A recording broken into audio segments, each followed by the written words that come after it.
अब हम एमआईएस की कुछ चीजें पढ़ेंगे, ठीक है। हमने काफी कुछ चीजें कवर कर ली थी पहले, लेकिन अब कुछ और चीजें हैं जो एमआईएस में बता रहा हूँ मैं, इम्पोर्टेंट, जो आपके एग्जाम्स में आने की पॉसिबिलिटी ज्यादा है। तो सबसे पहले हम समझते हैं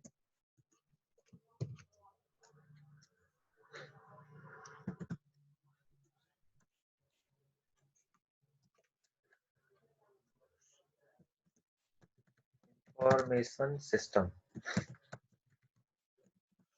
इंफॉर्मेशन सिस्टम क्या होता है? ठीक है, तो इंफॉर्मेशन सिस्टम दो वर्ड से मिलकर बना है। तो इसमें पहले हम समझते हैं कि इंफॉर्मेशन क्या है। या चलो पहले इंफॉर्मेशन सिस्टम लिख देते हैं। इसमें ये है आपका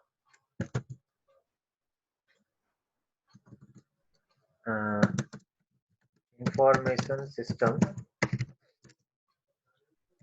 includes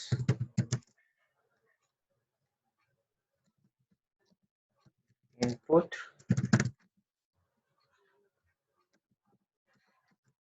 process and output।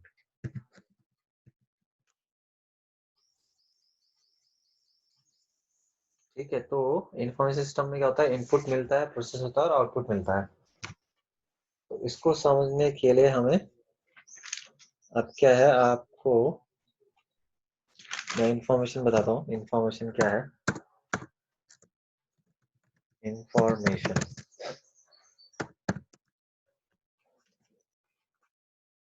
तो इंफॉर्मेशन होती है हमारी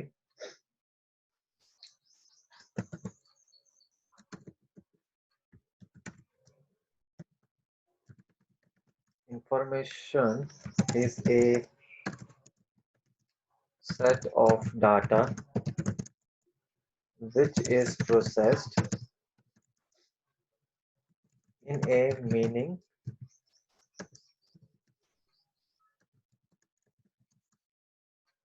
way according to the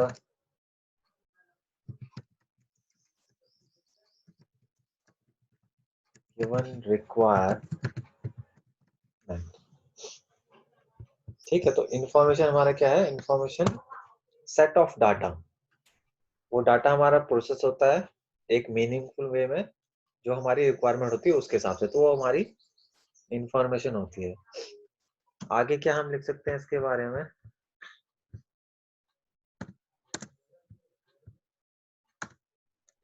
आगे हम कह सकते हैं information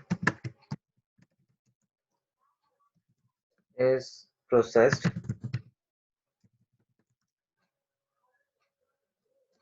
structured,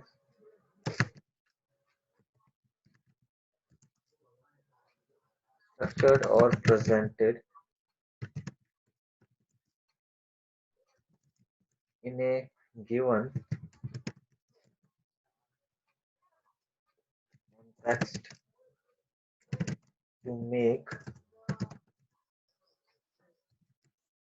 it meaningful and useful।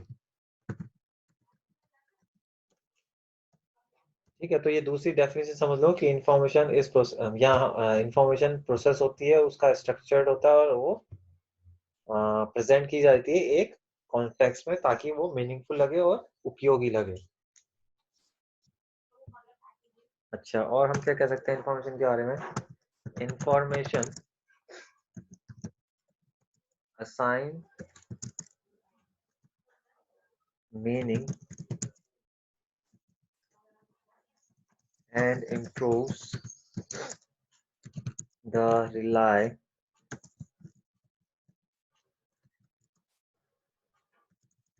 of the data। ठीक है, इंफॉर्मेशन क्या करती है? वो एक मीनिंग को असाइन करती है एंड इम्प्रूव्स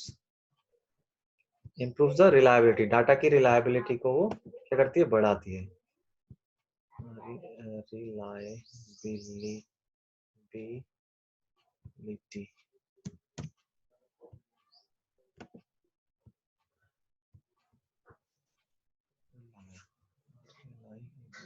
रिलायबिलिटी, ठीक है। अच्छा,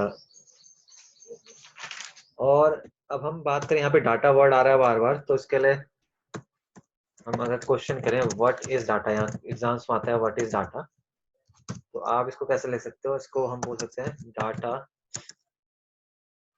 is raw and unorganised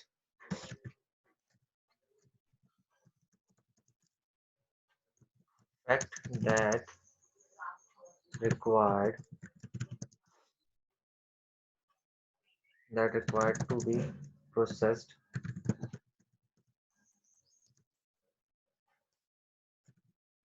to make it meaningful।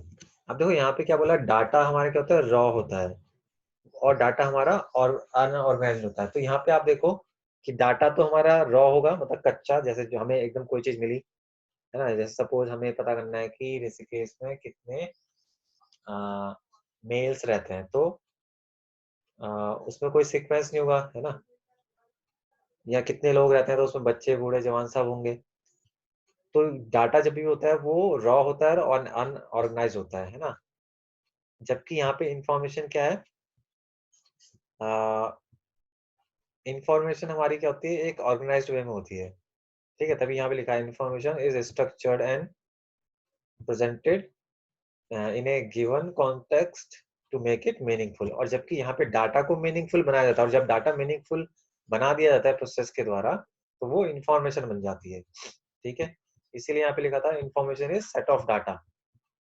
तो डाटा तो अनऑर्गेनाइज होगा, जबकि इंफॉर्मेशन हमारा ऑर्गेनाइज होगा। और इंफॉर्मेशन है क्या, हमारा सेट ऑफ डाटा है। तो डाटा जब प्रोसेस होता है तब वो इंफॉर्मेशन बनती है। अच्छा, और क्या लिख सकते हैं हम, data can be simple at the same time unorganized unless it is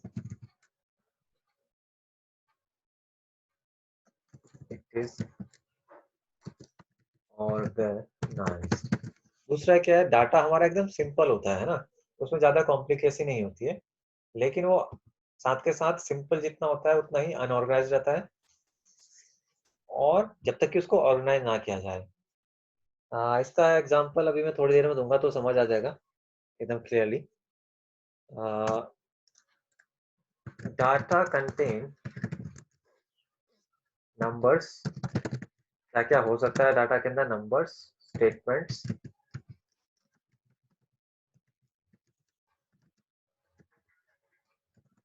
and characters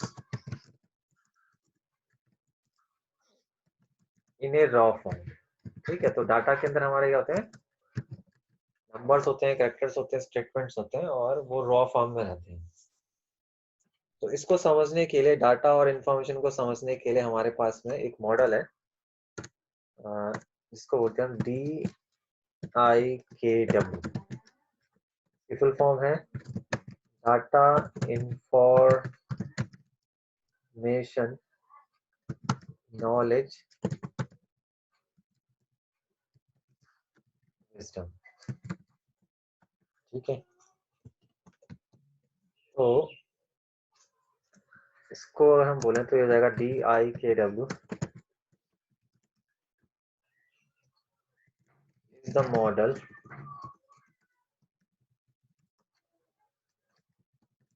used for discussion of data information knowledge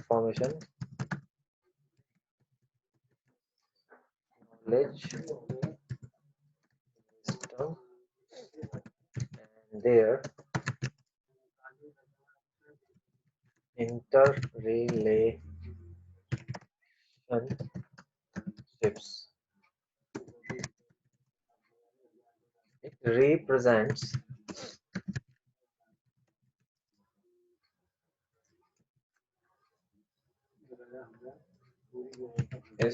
structural or functional relationship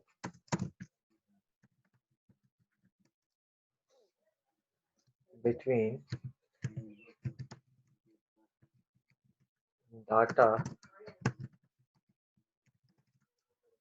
information,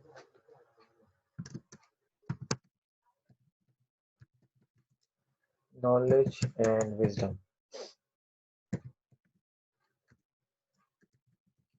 ठीक है, यहाँ पे क्या हो रहा है कि DBI या DIKW क्या है, एक मॉडल है जो कि डाटा जो कि डिस्कशन के लिए यूज किया जाता है। किसके डिस्कशन के लिए? डाटा के लिए, इंफॉर्मेशन के, नॉलेज के और विजडम के, एंड उनके बीच में जो रिलेशनशिप होता है आपस में, उन उनका डिस्कशन करने के लिए DIKW मॉडल है। इट रिप्रेजेंट्स स्ट्रक्चरल और फंक्शनल रिलेशनशिप।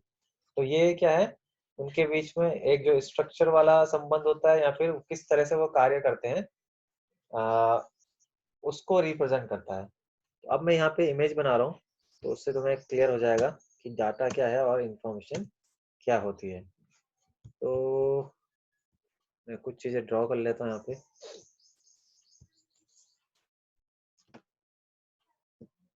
इसमें मैं लिख देता हूँ डाटा।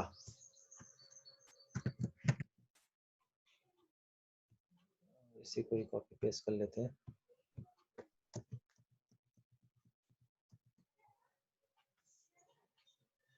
ठीक है, ये 1 2 3 4 इसको लगा लेते हैं इधर।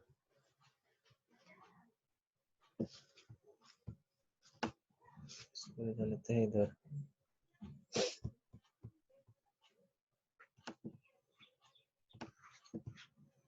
अच्छा,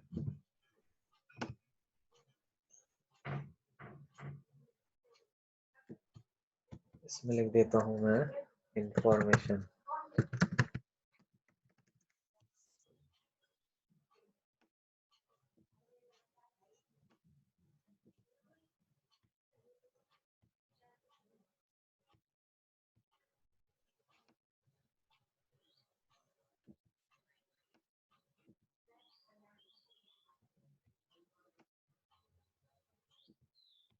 इसमें लिख देता हूँ मैं नॉलेज।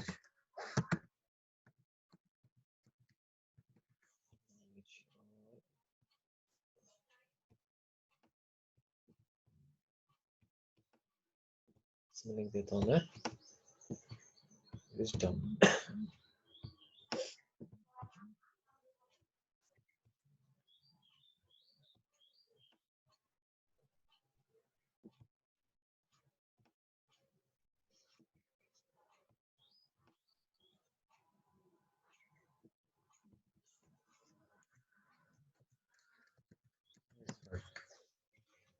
अच्छा, अब यहाँ पे इसके आगे मैं लिख देता हूँ in this video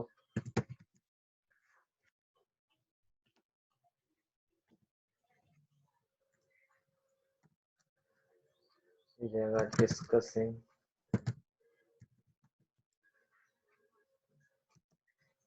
I am.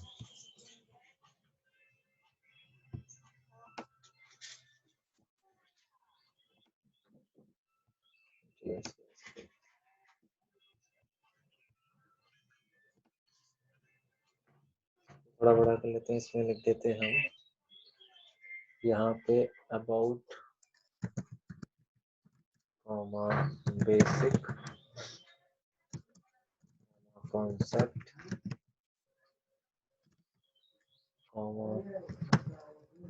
Information.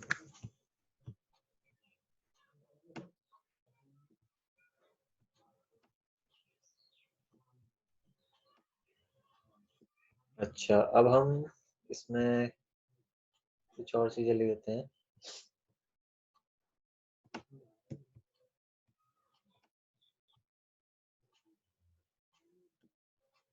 यहाँ पे हम इसमें लिख देते हैं इन दिस वीडियो, इसको थोड़ा बड़ा कर लेते हैं।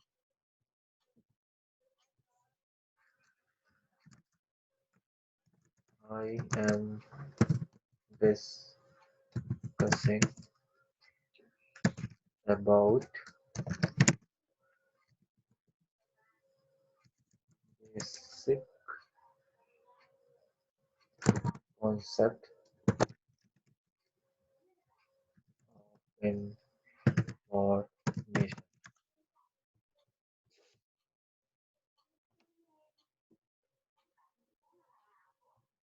अच्छा, नॉलेज में हम यहाँ पे कर देते हैं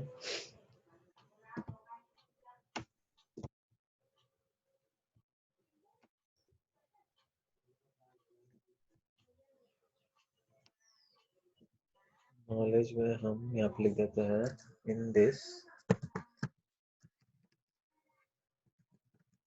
वीडियो आई एम डिस्कसिंग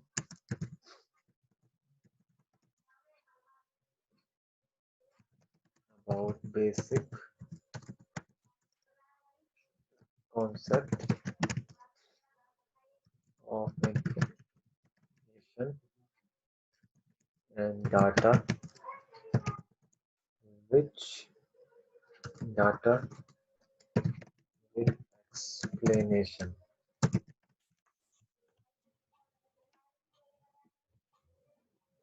और यहाँ पे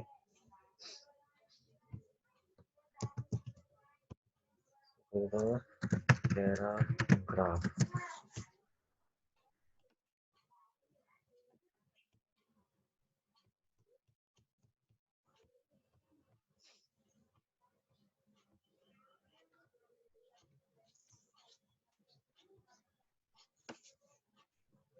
ये डाटा है आपका, और जो है इसके बीच में यहाँ पे हो जाती है प्रोसेस।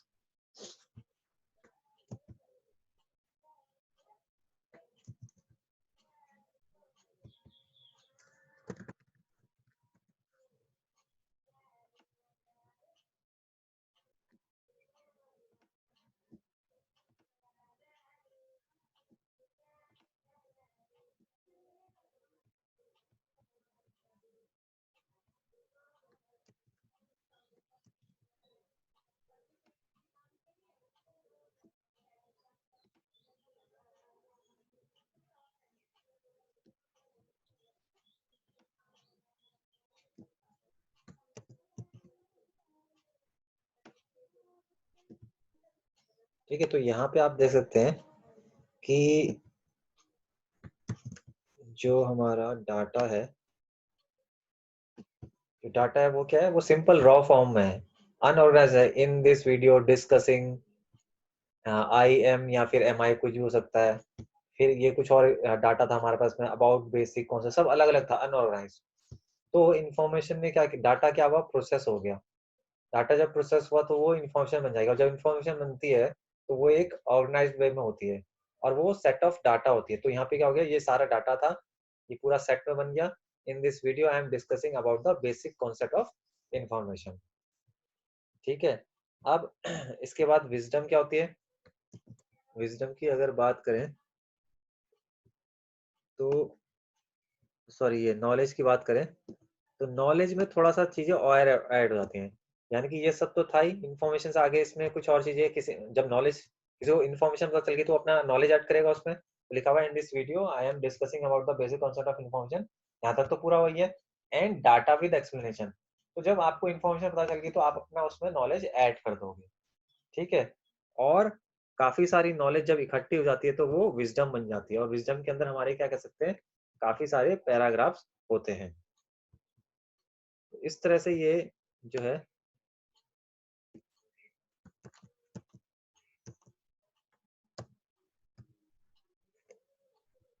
इसको कॉपी कर लेता हूँ।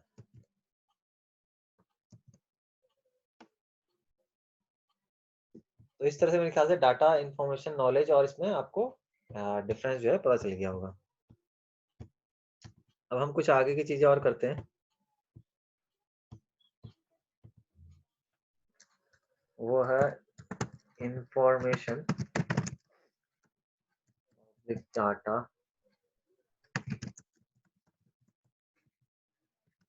Collection techniques. ठीक है, कि इंफॉर्मेशन या फिर डाटा को हम कलेक्ट करने के लिए कौन कौन सी टेक्निक जो है यूज करते हैं। तो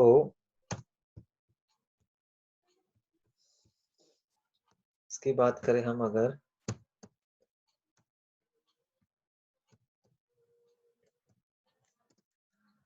तो ये जाएगा the most popular data collection techniques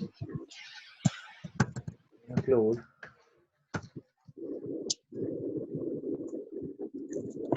पहला है Sarves.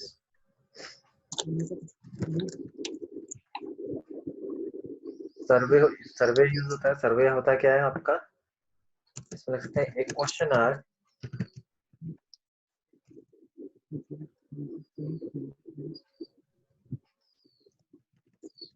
questionnaire is prepared to collect the data from the field। ठीक है, तो डाटा इन्फॉर्मेशन कैसे कलेक्ट करते हैं। सबसे पहली चीज आई कि ये डाटा इन्फॉर्मेशन एग्जाम में आ सकता है कि या डाटा कलेक्शन की जो टेक्निक्स है उनको एक्सप्लेन करो। तो पहला क्या आ गया, सर्वे आप लिखोगे। तो सर्वे जैसा आप किसी भी चीज के बारे में हो सकता है कि ऋषिकेश शहर में कितने कुत्ते हैं, तो उसके लिए आप क्या करोगे, एक क्वेश्चनर बनाओगे, है ना। क्वेश्चनर में कुछ क्वेश्चंस होंगे कि कौन सा, सॉरी, कितने जानवर है, तो जानवर है तो जानवर में कौन सा जानवर है, और या कौन कौन से जानवर है, उसका कलर क्या है ना। तो इस तरह का क्वेश्चनर बनता है। तो सर्वे होता है, सर्वे के लिए आप फील्ड में उतरते हो। तो वही लिखा है, questionnaire is prepare to collect data from the field area. Field का मतलब एरिया में जाके। अच्छा, उसके अलावा क्या है,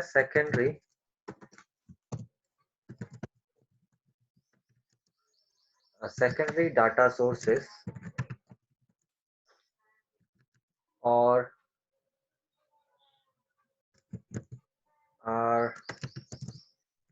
archival archival डाटा। ठीक है, अब ये क्या है, इसको भी अगर हम समझें तो होता है data is collected, data is collected through old records, magazines, company website etc।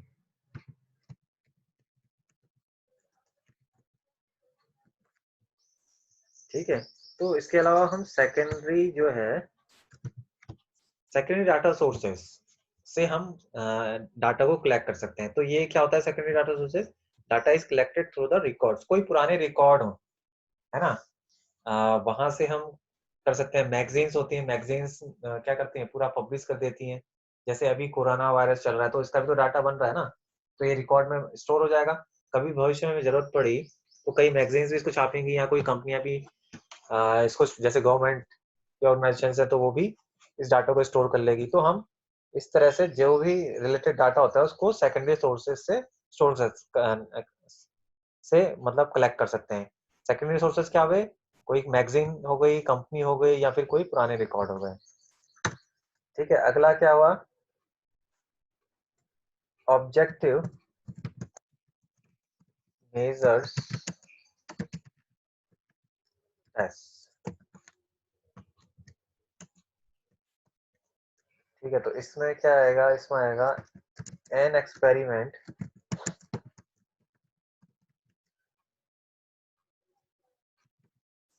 Test is conducted on the subject and the data is collected।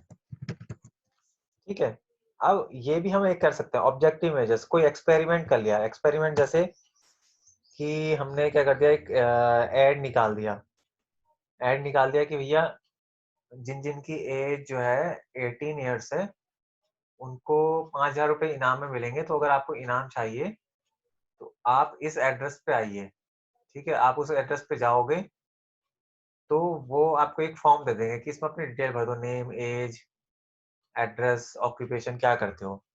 तो उन्होंने आपको पैसे दे दिए, है ना? लेकिन उन्होंने क्या कर ली, इन्फॉर्मेशन कलेक्ट कर ली कि भैया ऋषिकेश है, मतलब जितने लोगों का डाटा आया, तो इतने ज सपोज़ 1000 लोग वहाँ पे पहुँचे, तो 1000 लोग का डाटा वो अपने पास में स्टोर करके रख लेगी और फ्यूचर में उसको किसी को देना हो या कुछ भी करना हो, वो कर लेगी, है ना? या इसके अलावा कई बार अ, और भी चीज़ होती है, जैसे आप जॉब के लिए अप्लाई करते हैं, है ना? अलग-अलग वेबसाइट्स में आप जाते हैं, तो अलग-अलग वेबसाइट्स में आप क्या मतलब कोई ऐड निकला कि भैया यहाँ पे रिक्वायर्ड आईटी प्रोफेशनल्स, तो बहुत सारे लोग रिज़्यूम भेज देते हैं। तो रिज़्यूम भेजे तो वो क्या हो गया, उनके पास में डाटा आ गया, तो वो कंपनियाँ उस डाटा को आगे कहीं फॉरवर्ड कर देगी। तो ये इस तरह के ऑब्जेक्टिव मेजर्स हैं जिसके थ्रू भी क्या किया जा सकता है, डाटा कलेक्ट किया जा सकता है। अच्छा, इसके अलावा है इंटरव्यू। इंटरव्यू यानी कि साक्षात्कार। Data data is collected by the system analyst by following a rigid procedure and collecting the answers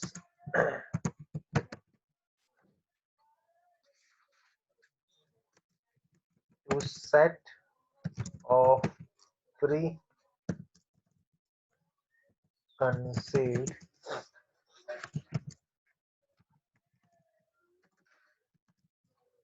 question through personal interviews। ठीक है, तो personal interview, direct one two one meeting किया और उससे भी हम क्या कर सकते हैं, जो है डाटा को कलेक्ट कर सकते हैं। तो ये कुछ चीज़ें थी, कुछ इसी तरह से हम आगे धीरे-धीरे इम्पोर्टेंट चीज़ें समझेंगे यहाँ पे मैनेजमेट इन्फॉर्मेशन सिस्टम के बारे में।